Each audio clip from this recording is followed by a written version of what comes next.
Halo semuanya, pernah nggak sih ngerasa seharian sibuk banget, tapi pas lihat hasilnya, kok gitu-gitu aja? Nah, beberapa menit ke depan, kita bakal bongkar cara keluar dari jebakan itu. Kita akan kupas tuntas soal efisiensi pribadi, sebuah solusi jitu buat masalah yang umum banget di zaman sekarang. Gimana? Familiar nggak sama perasaan ini? Anda lari sana-sini, balesin email, ikut meeting, pas malam malah mikir, tadi seharian ngapain aja ya? Tenang, Anda nggak sendirian kok. Ini masalah kita semua. Nah, inilah yang namanya perangkap produktivitas. Rasanya tuh kayak lari di treadmill ya.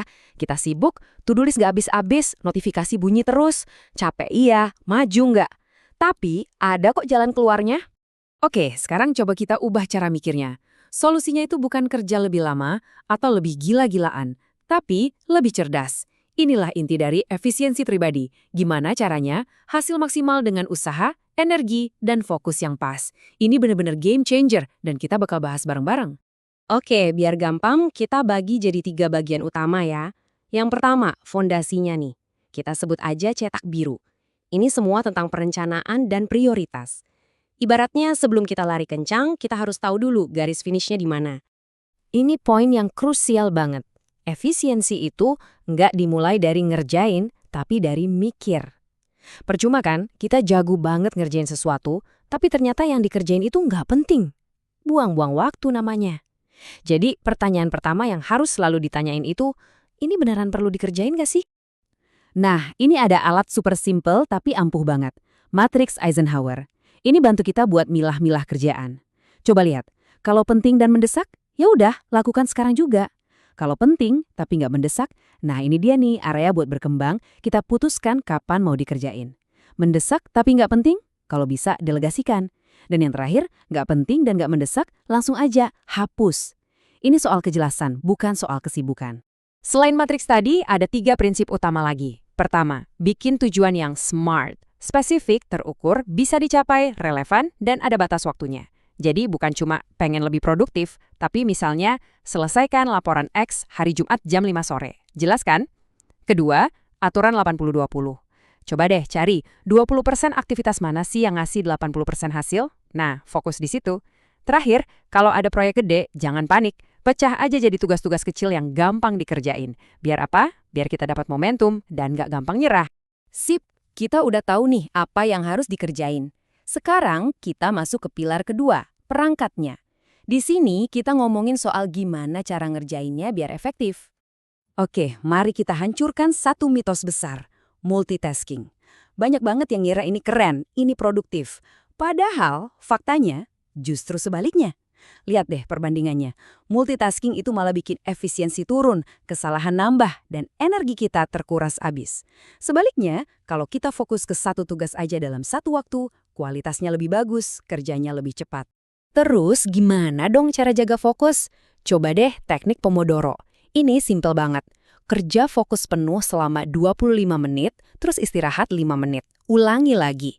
Siklus ini tuh jenius karena bikin konsentrasi kita tetap nyala, tapi nggak bikin otak kebakar. Sederhana, tapi percayalah, efeknya luar biasa.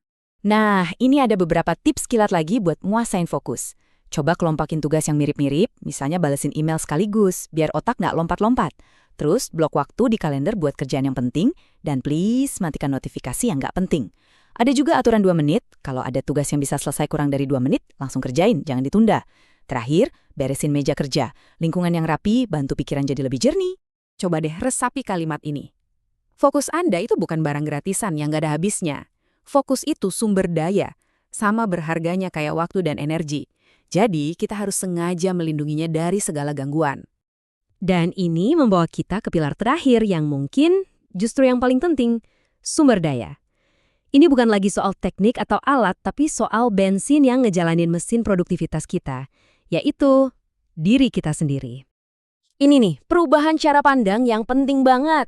Kita semua punya waktu yang sama, 24 jam sehari. Yang beda itu cara orang-orang super efektif ngelola energi mereka. Jadi, menjaga kesehatan itu bukan lagi soal kemewahan, tapi udah jadi syarat utama buat bisa performa maksimal. Lihat angka ini, 63%. Angka ini nunjukin cerita yang penting banget. Karyawan yang ngerasa burnout atau kelelahan kerja itu 63% lebih mungkin buat ambil cuti sakit. Ini bukti nyata kan, kalau kita maksain diri terus-terusan, pasti ada akibatnya. Istirahat itu bukan malas-malesan, istirahat itu strategi. Jadi, gimana cara kita ngelola energi? Jawabannya ada di hal-hal dasar yang sering kita lupain. Tidur yang cukup, biar otak bisa restart. Olahraga teratur, biar pikiran lebih segar. Ambil jeda istirahat di tengah kerjaan. Dan tentu aja, asupan nutrisi yang benar. Ini fondasinya, nggak bisa ditawar-tawar. Oke, jadi kita udah punya cetak biru buat ngerencanain, perangkat buat ngerjain, dan sumber daya buat ngejaga energi. Sekarang yuk kita rangkum semuanya, biar jadi langkah yang jelas buat Anda. Nah, ini dia kerangka kerjanya. Simple kok. Pertama, cetak biru. Tentukan dulu apa yang mau dikerjalin. Kedua, perangkat. Kerjakan rencana itu dengan cerdas. Dan ketiga, sumber daya.